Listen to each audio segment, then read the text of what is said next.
Masih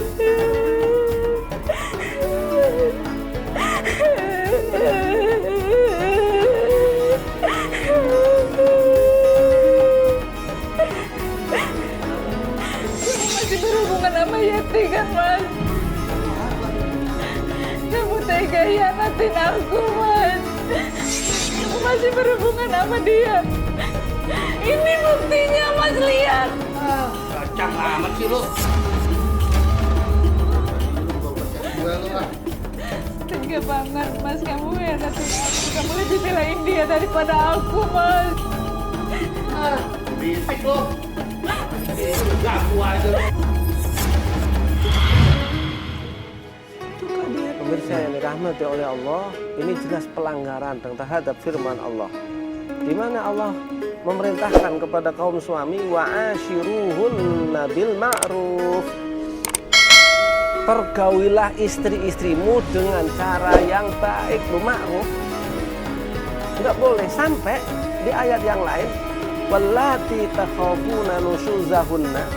Orang-orang yang kalian takutin, istri-istri takut berbuat nuzus itu serong gitu misalnya, itu nasihatnya 3, fa'idhuhunna, nasihatin dulu. Ini di Qur'annya nih. Kemudian wahjuruhunna fil madoji, pisah ranjang. Yang terakhir wadribuhun, pukul. Ini padahal istri. Nah ini terbalik. Seorang istri menanyakan klarifikasi kepada suaminya, ternyata malah terbalik. Na'udzubillah min dzalik. Kalau bahasa kita sekarang namanya suaminya yang selingkuh. Na'udzubillah min dzalik. Ini adalah pelanggaran. Wahai suami, jangan kalian berbuat kasar. Ayat tadi bahwasanya seorang suami boleh menasihati, menjauhi dari ranjang, memukul. Ini prakteknya itu kita baca di dalam hadis Rasulullah SAW. Di mana Rasulullah itu dalam sebuah riwayat tidak pernah memukul anak kecil, perempuan, budak, gak pernah. Artinya kita kan pengen mempraktekkan ayat, tapi bagaimana caranya? Walaupun dia ngomong wadribuhun, boleh memukul, tapi Rasul nggak pernah. Ini artinya sebetulnya pukulan itu nggak boleh yang menyakitkan, nampar nggak boleh, nggak boleh. Kadang-kadang kata-kata pun itu sudah pukulan loh, sudah nggak boleh. Ini ada ulama-ulama kontemporer mengatakan wadribun itu nggak perlu pakai pukulan, apalagi pakai pentung, pakai kayu, nggak boleh. Karena di dalam hadis yang lain mengatakan Rasulullah jangan menyakitkan. Mukul yang nggak menyakitkan loh. Mukul sekarang bisa lagi bukan lagi dengan alat, dengan kata-kata yang kasar. Itu sakit loh. Kadang-kadang sakit hati itu bisa lebih panjang daripada sakit fisik. Nah, ini pemirsa, jangan sebagai suami mentang-mentang dia punya kewenangan, punya kekuasaan, punya apalagi suaminya nggak bekerja, sudah dikasih makan. Ini orang mau dibilang enggak. Ada kisah memang dalam hadis diceritakan begini. Ada seorang suami pada lapor kepada Rasulullah. Ya Rasul, istri-istri kita ini pada bangkang nih, gitu. Lalu Rasul mengatakan, ya udah kalau bangkang silahkan Anda hukum. Besoknya lapor, istri-istrinya datang. Bukan ya Rasul, malah dia yang kurang ajar. Dia yang menyanyiakan kami, kasar. Dibalik, akhirnya diancami para suami. Jangan menyakitin mereka.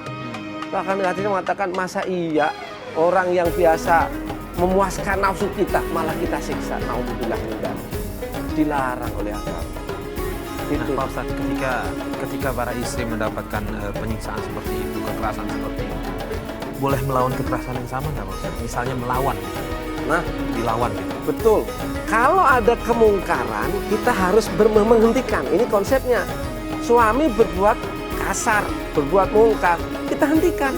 Lah, melawan itu untuk menyetop kemungkaran dia.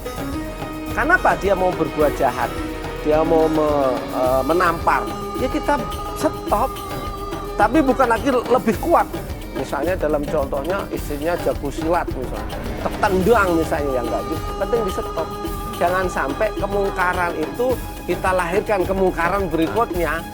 Begitu, pas jago silat ditonjok, dipukul, ditendang, salah. Diberhentikan. Kenapa Anda mukul? Kalau misalnya ditangkap boleh. Ini persoalannya adalah bertanya klarifikasi. Kan begitu. Jadi jangan sampai para ibu, para istri takut. Kalau memang benar, dia benar, posisi benar, nggak usah takut. Sekarang kita itu tidak hanya syariat, ada perlindungan anak, perlindungan perempuan, ada loh. Jangan sampai hak-haknya wanita itu dilanggar. Keluarga ibu atau keluarga suami tahu kalau suami melawan KDRT? Saya nutupin, emang mama itu kepikiran. Pasti berat banget ya Bu Hasna menjalankan hari-hari seperti itu. Nah Ibu Hasna sendiri udah pernah coba tanya suami kenapa kok sampai begitu teganya menyakiti? Ya, saya udah pernah. Jadi dari kami itu tidak bisa ada ketemu pembicaraan, komunikasi yang baik itu tidak pernah ada. Jadi baru mulai sudah langsung naik pitam. Jadi malah ditanya maunya apa? Mau jadi janda, siap-siap jadi janda. Itu jawabannya Jadi dari dia. sekarang saya diam. Kemudian saya yang dirahmati Allah, ini contoh yang benar-benar menyakitkan. Seorang perempuan boleh loh memilih. Nanti kalau diajukan ke pengadilan boleh nanti mengajukan pengadilan. Kalau memang suaminya seperti itu, kan di dalam Al-Quran, az-zani la yankihu illa zaniyatan aw musyrik aw musyrikah. Seorang yang pernah berzina itu cocoknya dengan perempuan yang pernah berzina. Jangan mau dengan orang-orang yang berzina. Karena apa? Nggak pantas. Orang mukminah, orang baik, terus gandengan dengan orang yang suka bermaksiat, nggak cocok. Kita kadang sering menemukan seorang perempuan takut menjadi janda. Menjadi janda itu tidak aib. Apalagi ini untuk mempertahankan kebaikan. Kan begitu. Memang situasi dan kondisi dilihat. Misalnya memperhatikan anak, memperhatikan apapun. Tetapi kalau misalnya sang suami tidak lagi bisa dinasihati, dia malah melakukan kejahatan berikutnya, kemaksiatan bertumpuk-tumpuk, saya kira lebih baik kita mencari yang lebih diridhoi oleh Allah. Kita kan dikasih jalan, ini jalan kebenaran, ini jalan kemungkaran, kita milih yang mana? Itu lebih baik begitu, Ibu. Gak apa-apa kalau suaminya sudah kayak begitu, nafkah nggak ngasih, makan mie kita kasih, ternyata melakukan kemungkaran, secara syariat boleh. Nah itu kalau secara fikih namanya khulu. Khulu itu seorang istri mengajukan cerai, agar nggak lagi bisa menikah dengan suaminya itu. Karena apa? Ini sudah mungkar. Nah, seperti itu.